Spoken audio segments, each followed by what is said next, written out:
Hello po mga ka-viral and welcome back again to this YouTube channel. Latest update na naman tayo ngayon. Sa gitna ng malawakang korupsyon na nagpapangit-ngit ngayon sa maraming Pilipino, hinggil sa matinding pagnanakaw sa mga flood control projects ay maraming mga politiko, taga-DPWH at maging mga taga-COA at mga ganid mga contractors ang unti-unting nagsisilitawan. Bilyon-bilyon na pera na sana ay magiging matibay na pundasyon sa mga flood control ang magsisilbing panangga ng bayan laban sa matinding mga pagbaha, subalit malaking bahagi ng budget ang binulsa ng mga swapang na mga politiko, DPWH officials at mga contractors. Sa pagkadiskubre ng mga ghost projects, particularly sa Bulacan at mga substandard na mga flood control na ilang buwan lamang pagkatapos maitayo ay bigla na lamang natibag, ay kaliwat kanan ang sisi ngayon ng taong bayan. Isa sa mga contractors na kabilang sa 15 ang lumantad at umamin na meron na siyang mahigit 80 flood control projects na nakuha mula sa DPWH at ito ay matatagpuan particularly sa Sorsogon at Bicol Region. Si Lawrence Lubiano ng Centerways Construction Incorporated. Ayon kay Lubiano ay mula year 2022 to 2025 ay nakuha niya ang mga contracts na ito. Aminado siyang meron siyang kapatid na nakaupo na mayor ngayon sa isang bayan sa Sorsogon at half-brother na councilor sa bayan din ng Sorsogon. Inamin din niya sa hearing sa Kongreso na nag-donate siya ng 30 million pesos sa 2022 election campaign kay Escudero. Subalit aniya, hindi ito mula sa projects o sa anumang fund dahil sarili di umano niya itong pera. Unang pumutok ang isyong ito pagkatapos na masangkot si Lubiano sa 15 contractors na pinangalanan ni PBBM. Samantala, ngayon lamang ay nilusob na mga galit na mga rallyista ang bahay ng controversial contractor na si Sara Diskaya sa Pasig at pinagbabato ng putik at sinulatan ng magnanakaw ang mga papel sa labas ng bahay nito. Ito'y sa gitna ng galit ng marami sa di umano'y bilyon-bilyon na yaman nila mula sa pagiging contractor nila na umano'y mula sa tax ng bayan. Earlier together with the other contractors, Your Honor. Thank you, Mr. Chair. Kayo po ang presidente ng Centerways Construction and Development Incorporated, Mr. Lubiano. Yes po, Your Honor. Kailan pa po kayo naging pangulo ng kumpanyang yan? Since 2009 po. So you are familiar with the government contracts that your company has entered into since Yes, the po. time you are president? Yes po, Your Honor. More or less since 2022 hanggang ngayon po, mga ilan ang government contracts ng Centerways as far as you know? Sa pag government yung na mga nabid po namin nasa I think from 2022 to 2020 nasa 80 po. More or less Yes, around po. More or less 80 po. projects. Yes po. Thank you. Saan lugar itong mga proyektong ito? More on Bicol po. Bicol. Yes, po. Where in Bicol specifically, sir? Sorsogon, Your Honor. Meron kayo sa Sorsogon. Yes po. Meron din po kayo sa ibang mga lugar sa Bicol? Yes po, depende po sa napapanalunan namin po sa bidding. Can you recall the places aside from Sorsogon? So, may Kamsur din po. May depende po sa napapanalunan po namin. Pero mostly in Bicol po. Yes, you have some in Albay. Is that correct? Yes po, yes po. 2001, I think. Some in Camarines Sur. Yes po, yes po. Also some in other provinces like Cebu and Masbate. Yes po. Yes po. Now, of those 5 places you mentioned, Albay, Camarines Sur, Cebu, Masbate, and Sorsogon, alin po doon ang pinakamaraming government contract ang Centerways? Your Honor, sa Sorsogon po. Sorsogon. Yes po. Out of the 80 plus or more or less projects, how many do you have in Sorsogon? Pwede ko po i-check sa record muna, Your Honor. But To be exact. ballpark figure. Sabi nyo, ang pinakamarami ay doon sa Sorsogon. Yes po. Siguro mga 30 po, Your Honor. I think. More or less. I was checking the website of Sumbong sa Pangulo, Yes po. ang nakita ko po doon, umaabot yata ng around 50, 53. Can you confirm that, please? Di ko po sure. I-check ko po, Your Honor, ulit. But you're sure that most of your projects came from or are located in Sorsogon? Yes po, Your Honor. Now, you were named as... let me just rephrase that question.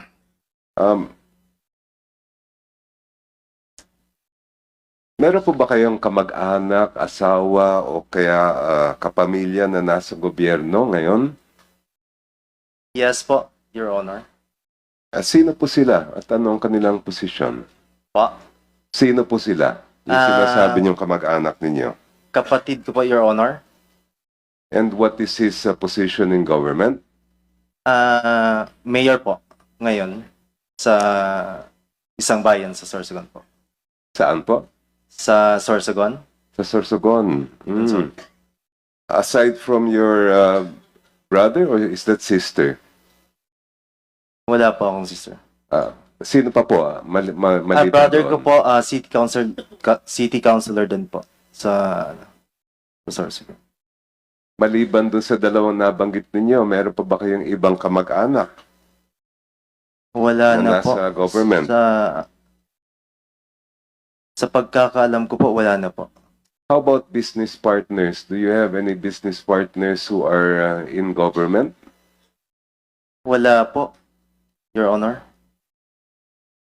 In the last elections, last two cycles of elections, 2022 and 2025, kayo po ba ay nagbigay ng donasyon sa sino man na kumandidato, whether local or national, sa huli mga eleksyon? 2022, Your Honor? Yes. Yes po, Your Honor. Kanino po yon? Kay Senator Cheese po. Escudero. Senator Cheese Escudero. Yes po. Aside from Senator Escudero, may I know if there have been other candidates for either national or local positions that you gave donations to? Wala na po, Your Honor. And more or less, magkano po daw ang inyong na-donate sa kampanya ni Senator Cheese? 30 million po, Your Honor. 30 million pesos, yes. Yes, This was during the time that you already had government projects. That right? Ano po? Sorry, Your Honor. Noong panahon na yun, ay kayo ay meron ng mga proyekto o kontrata sa gobyerno. Yes po, since 2009 po. Oh, thank you. No more questions, Mr. Chair. Thank you po. Your Honor, personally ko po donation or nag-donate po ako kay Senator Cheese yung 30 million. Hindi po galing sa company yun. Galing po yun sa akin as a personal individual po. Thank you. All right, thank you, Congressman Diokno. Next to interpolate is Congressman Santos. You may proceed. Yung pinirmahan mo mga project kanina, ipinakita ni Congressman Joel Chua here. Tatlo yan. Pinirmahan mo yan, di ba? Yes At po. inamin mo din na hindi mo talaga na-monitor yan. Yes po, Your Honor. Ayan, okay. So anong ginawa mo ron sa mga personnel na dapat mag-monitor nun? Pinagalitan ko po sila. Although hindi ko Pinagalitan na, mo lang? Pinagalitan mo lang sila? tinanong ko po sila kung bakit po nangyari yon. Andito ba sila ngayon? Are they here today? I think there is project engineer assigned here at the PL. I would like to make a motion, Mr. Chair, that we invite those personnel that Director D.E. Alcantara is telling about. Yes, they will The next be hearing. they will be invited, Chairman Abante. Okay, now, ito, pinirmahan mo yan. Oo. And you are responsible, di ba? Now, Yes, Your you Honor.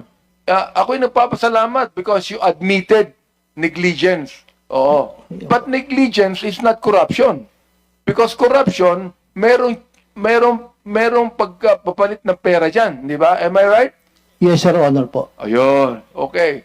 Pero still, negligence should be your accountability. Yes, Your Honor. And therefore, you must face the cases against you as far as negligence is concerned. Am I right? Yes, Your Honor. For example, inamin mo din, and I'm so glad na inamin mo na nagkakasino ka. Di ba? Yes, Your Honor. At ang kasama mo dyan, yung deputy mo, si Bryce. Am I right? Minsan po, yes. Yes, Minsan Your Honor. nakasama mo Opo. siya. Opo. At alam mo ba, na bawal sa government employees ang magkasino. Yes, Your Honor. Yet you did it. Yes, Your Honor. Okay. Now, kung doon lamang sa kasino na alam mong bawal na gawin mo yan, nagawa mo, how much more sa trabaho mo at DPWH? Not to that matter, Your Honor. Sa project po, ayan pong mga pangyayari yan ay kung hindi nyo po ikagagalit, Your Honor, hindi Alam ko mo, po... mahirap paniwalaan yan, DE Alcantara. Kung ikaw mismo, you violate the law as far as playing the casino is concerned, then you can also violate the law as far as the projects are concerned. Maybe my violation, Your Honor, is the negligence. Actually po, I hope hindi po kayo magalit, Your Honor. May mga tao naman pong ma-invite kayo and they will tell everything what happened to that po. Salamat po. You better tell us the names of your personnel that Yes, ought right to be now. invited here para Yes, Your Honor. makita natin lahat to, malaman natin lahat, di ba? Yes, Your Honor. Okay. Yung mga nakalagay doon na mga contractor, for example, doon sa pinirmahan mo, meron ding Wawaw contractor, Wawaw, di ba? Meron doon St. Timothy contractor. Now, who suggested to you those contractors if you do not know them personally? Do you know them personally? I don't know them personally. You do not know them personally, but they're your friends. Hindi ko po masasabing friends because pagka nanalo naman pong contractor, they sometimes coordinated with us, nagko-courtesy. Ganun lang po, Your Honor. So how did they become the contractors of your projects? Because of the bidding, Your Honor, open bidding naman po ito, Your Honor, everybody is entitled to join the public So bidding. Your doon mo Honor. lang sila nakilala. Yes, Your Honor. And afterwards, nung ginagawa na nila yung mga proyekto, syempre, kinikilala ka na nila. Your Honor, hindi po ako nakikipag-usap sa kanila about that implementation, Your Honor. Na, itong mga contractors natin dito, siguro, hindi naman siguro magpapagawa ng ghost project yan na walang signal kanino man tao. There's always someone behind that. They could not even make a substandard project if there's no one behind that. Am I right? Yung mo sabihin, itong mga contractor na ito, gagawin nila on their own? I'd like to ask Wawaw. Sabi nung Wawaw, sino yung Wawaw? Wala na? Oo. Yung sinong contractor dyan, I don't think any contractor here would even admit that they have actually built substandard projects. Any contractor here that would answer that to me, sabihin sa akin, hindi ako gumawa ng substandard project at wala akong ghost project na ginawa. Andiyan ang mga ibang contractor. Can you please answer that to me right now? Any contractor? Meron ba? Chairman Abante, all the contractors present had already made a general denial that they do ghost projects and that they do substandard projects. General denial. So, ibig sabihin yan, even under oath, Mr. Chair, even under oath, they are actually lying, sa mga bagay na ito. So, sana talagang maging totoo tayong lahat dito sapagkat, tama yung sinabi ni Congressman Romy Acop eh. Sino bang sinisisi ng taong bayan dito? Kami. Oo. Hindi naman kayo masisisi. Hindi masisisi ang kontraktor. Hindi masisisi, kami ang nasisisi rito. Oo. Kahit na for example, wala kaming kinalaman sa budget niyan, hindi kami humawak ng pera diyan. Kayo lahat ang humahawak ng pera. Oh, you exchange hands as far as money is concerned. So, paano natin mababago itong mga bagay nito? How can we change this? Because we have right now, gusto kong magkaroon tayo dito ng desisyon paano natin babaguhin itong problemang ito. Do you have any proposal to me, Director the DE Alcantara? How can we able to change this? Kakainis na eh. Totoo lang. It's my own opinion lang po, no? It's not the opinion of the department, Your Honor. I think we can involve the local government in joining the inspection of the projects po. Yun lang po, Your Honor. Fine with me if we could be able to involve the local government into the inspection of the project, no? Ako, I am also fine. Okay din sa akin if we will coordinate with the LGU. Okay rin sa akin yun. Okay rin sa akin yun if we will consult the LGU. Ang pinag-uusapan natin dito, yung corruption. Hindi pinag-uusapan yung permit, hindi pinag-uusapan yung consultation. Ang pinag-uusapan dito, yung collusion, actually, ng corruption na yan. Oh. Di ba? Naniniwala ka ba yun? Si COA, for example. Naniniwala ba kayo, COA, na may mga pagkakataon, may collusion din ng COA sa DPWH? On my part, Mr. Chair, wala po. On your part, wala. Anong ibig sabihin on your part? Wala Sir, kayong alam. Bilang auditor po, sir, wala po, sir. Wala kayong alam. Diba? Personally, wala kang alam. Tama? May I clarify, sir, kung ano pong gusto niyong sabihin sa wala? Sabi mo on your part eh. On your part, wala. Anong ibig sabihin ng on your part? Ibig sabihin yan, personally, wala kang alam. Am I right? Tama po, Your Honor. Sa corruption, sa collusion, sa corruption, wala kang alam. Am I right? Opo, Your Honor. Yan.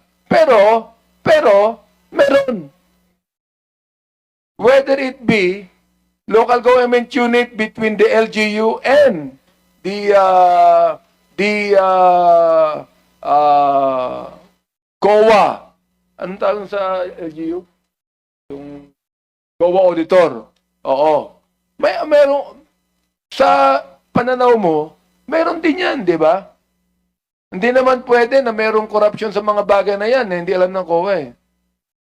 Hindi ko po masasagot, Your Honor. Hindi mo masagot. Okay. Ngayon, I'd like to ask, Yusek Cabral, tell me, how can we solve this problem now that we have? Because right now, the president is not only inspecting, but the president is angry. So how can we resolve the problem? Dapat po talaga may managot dun sa mga ghost project po. Meaning, kung sino po yung mga accountable na tao, ay dapat po silang managot dahil hindi po tama yung nangyayari na may mga substandard at ghost project po. Kasi po, pag wala pong mananagot, baka po maging, baka isipin ng iba, makakalusot sila. So, kailangan pong may managot. Actually, we have been having this hearing since this morning eh. Walang nananagot eh. Walang nagsasabi ng dapat talaga ganito. I would like to ask the contractors present now that denied having ghost projects or substandard projects. How can we solve this problem? Tell me. Sa ating mga contractors, paano? You can answer one by one. Whoever would like to start answering.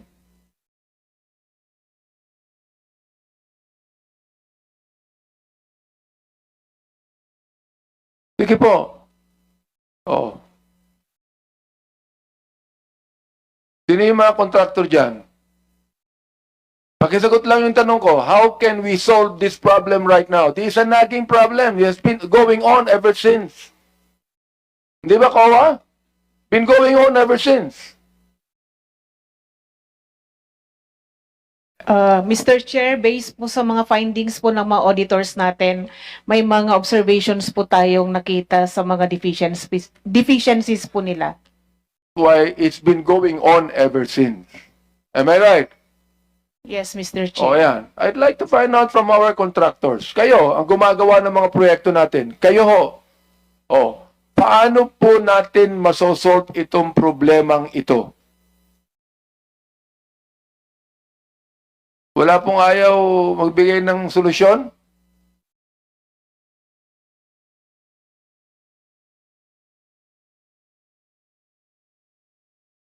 Oh. Sana walang anumang cover-up dito o pinagtatakpan natin, no? Mr. Chair, I would like to manifest na walang gustong sumagot ng mga kontraktor. How can we solve the problem? Because right now, we are not investigating, accusing someone of a wrongdoing. What we are trying to do here is trying to solve this problem. Di ba? Sa lahat ng proyekto, buong Pilipinas po ito eh. So ang tanong ko sa inyo, how can we solve this problem? We'd like to find out from you because the solution will not only come from us. Oh. It should come also from the contractors themselves. Sapagkat kayong gumagawa eh. Oh, kayo ang pinangalanan. Oh, tama ba ako? Kayo ang pinangalanan eh. Wala pong gustong sumagot sa inyo. Oh. Ako, tinignan ko kagad eh. Nung yung nilista ng Pangulo ng 15 kontrakto, tinignan ko kagad yung mga kontrakto na gumawa ng mga proyekto. Na tinuro ko eh. Buti na lang, wala sa kanila. Alright. Nasabi ko parang kay Pinky Web na may contractors. It's not something na sabihin ko mga kaibigan yan. Ibig lang sabihin yan, sila ang gumawa ng mga proyekto sa distrito ko. Kaya ako sinabi yung mga bagay na yan. Pwede ko yan naman sabihin, yung DE ko, pwede ko sabihin yan eh. Bakit? Yan ang DE na binigay sa akin eh. Am I right? Pero, hindi naman namin nakakausap palagi yan. Yeah, I'd like to find out. Kasi, pagka minsan, mag-uusap-usap tayo dito. Magkakaroon tayo ng mga hearing dito. Hanggang hearing lang eh. Pero wala namang solusyon nangyayari. We would like to solve this problem once and for all. Sapagkat alam ko napapagod na ang taong bayan marinig pa ito. Yun lang, Mr. Chairman. Salamat po. Thank you, Mr. Chairman Abante. There being no other person who wishes to interpolate on the part of the Committee on Public Accounts, we are suspending the session for the next hearing.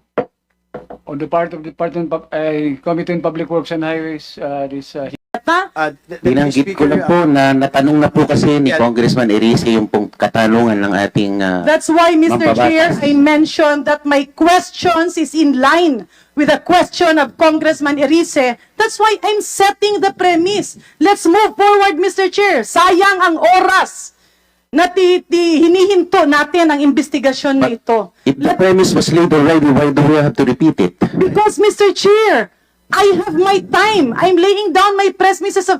Ano po ba ang kinakatakutan ni Congressman Marcoleta sa mga katanungan ko? Wala po. Then Wala let me po. proceed, Mr. Gusto po Chair. natin It's my mag-move time. forward. The Chair will rule. Itigil po natin ang oras. Di po ba? Oras ko po ang kinakain ng mga tanong ko. And Mr. Chair, may I move that my time be sent back to point zero. Yes, let the Deputy Speaker proceed, please. Thank you. The Chair has ruled.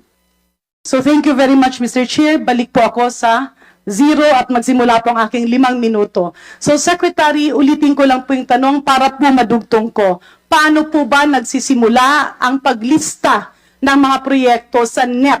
Sa NEP po muna tayo. Sa NEP po ay nagsisimula po dun sa mga engineering districts namin when they consolidate their proposals from all sectors actually. For all the projects that would have to be considered into the budget that has been allocated per engineering district, Your Honor. And in consultation with various sectors, as I said, this has to go through municipal development councils, provincial development councils, and this will have to be elevated actually to the regional development councils where they will propose actually the regional budget proposals. From the regional budget proposals, this is where we are going to determine actually the priorities that will be incorporated into the NEP to the allocation for each of the legislative districts, Your Honor. So this is where we are going to determine the priorities and include into the proposal, Your Honor. How about, Mr. Chair, dun sa implementation? Sino naman ang nag-oversee ng implementation sa baba? The implementation of projects is dependent on the threshold authority that has been given. Let's say, for example, in the district level, Your Honor, they have the authority to implement projects up to 150 million, and up to the regional offices, they have the threshold authority to implement up to 400 million, Your Honor. In other words, Mr. Chair, correct me kung tama po ba ang tinutumbok natin. Sa kasalukuyang sitwasyon, ang proposal ay nanggagaling sa baba. After several consultations, umaakyat, napopondohan, nalalagay sa budget. Pero pagdating sa implementation, ang mga proponents ay siya rin ang nag-oversee ng implementation. Tama po ba, Secretary? Ang nag-oversee na implementation, Your Honor, will be the district. So technically, where it emanated, kung sino ang nag-propose, initially, yun din ang Yes, mag-oversee. Your Honor. In the normal flow of conduct. So kamakailan po, Secretary, ay nakita ko sa news na kayo po ay bumisita sa mga proyektong na-allege na ghost. Do you confirm this, sir? That's correct, Your Honor. Pwede niyo po ba kaming i-orient kung totoo ba talagang ghost? Sangayon sa lumalabas sa balita, totoo bang substandard? And can we have the specifics of this project? Your Honor, when the President has mentioned actually that we have to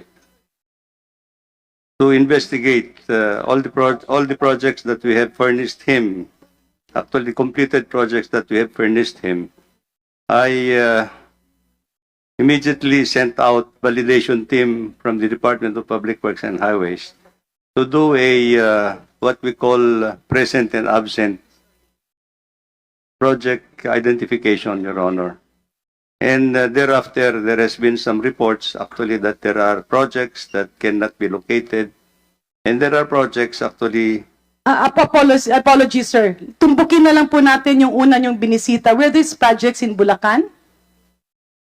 Yes, Your Honor, meron kami. So, ghost ba? Hindi ba totoo? May project na pondohan, na kolekta, pero walang existing? Ganun po ba ang inyong nakita o hindi? What I can now divulge, Your Honor, is actually there are two projects that we have noted that these are ghost projects. Ibig sabihin, multo ang flood control project na yun. These are projects that cannot be identified and cannot be Were they be paid, located Mr. Secretary? in Bulacan First Engineering District. Your Honor. Nabayaran po ba siya, Mr. Nabayaran Secretary? Okay. Yung dalawang project, unahin lang natin ito kasi gusto nga natin makita yung flow. Kanino po nag-emanate ang request na pondohan ang mga proyektong ito? Sang-ayon sa pagbisita ng ating Pangulo, yung dalawang project na sinasabi niyo po.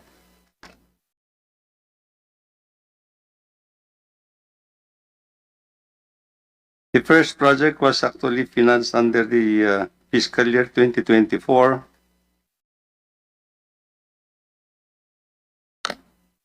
And the other project is actually financed under the fiscal year 2025, Your Honor. Ito po ba ay nanggaling sa baba? Was this proposed from the district or the regional office? Ito po ba ay pinopose ng ating district engineer at inakyat sa opisina nyo na pondohan sa NEP? Ganun po ba? I don't have the... our record is just saying that it came from the General Appropriations Act, Your Honor. So, Mr. Chair, may I move that we request the Department of Public Works and Highways, whoever is taking over, na tingnan yung flow. Una, paano ito napasok sa GAA? Pumasok ba ito sa NEP? Because what we are seeing here as a perennial problem, yung nag-propose ng project ay siya din ang mag-i-inspect, siya din ang magsicertify, siya din ang magsasabi na bayaran ito. Tama po ba, Secretary Bunoan?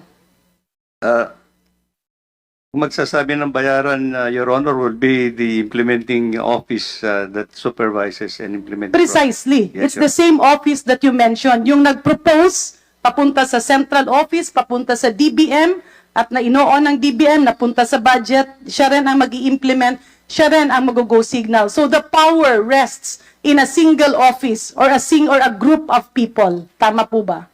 Yes, Your Honor, if the project emanated from the National Expenditure Program.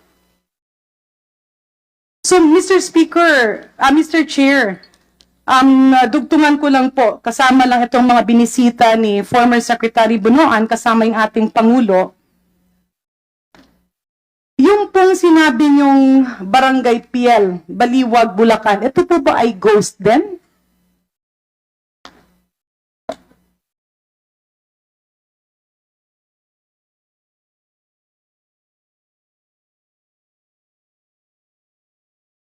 This is one of the projects that I have mentioned, Your Honor.